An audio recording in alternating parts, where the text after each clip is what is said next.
ഞാൻ ഇന്ന് നിങ്ങൾക്ക് എൻ്റെ രീതിയിലുള്ള ഒരു ഗ്രീൻ പീസ് കറി കാണിച്ചിട്ട് വേറെ ആൾക്കാരും ഉണ്ടാക്കിയിരിക്കാം, പക്ഷെ ഞാൻ സാധാരണ ഇങ്ങനെ ഉണ്ടാക്കാറ്. ഇതിന് എന്താണെന്ന് പറഞ്ഞാൽ തേങ്ങയുടെ ആവശ്യമില്ല, പിന്നെ അത്യാവശ്യം നല്ല ടേസ്റ്റുമാണ്. പൂരിയുടെ കൂടെ ഒക്കെ കഴിക്കാനല്ലേ നല്ല ടേസ്റ്റുള്ള കറിയാണിത്.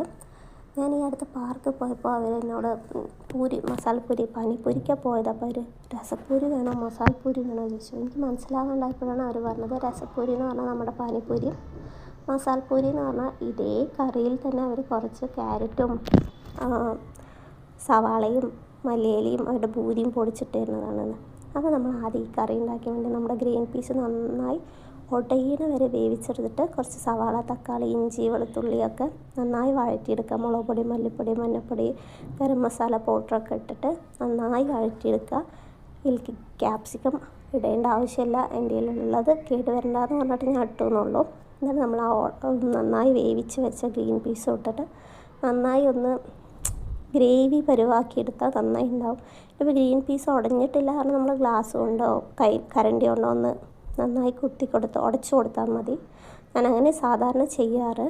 അല്ലാതെ കുറച്ച് വെള്ളം ഒഴിച്ചിട്ട് നന്നായി തിളപ്പിച്ചിട്ട് വീണ്ടും കുറുക്കിയെടുക്കും.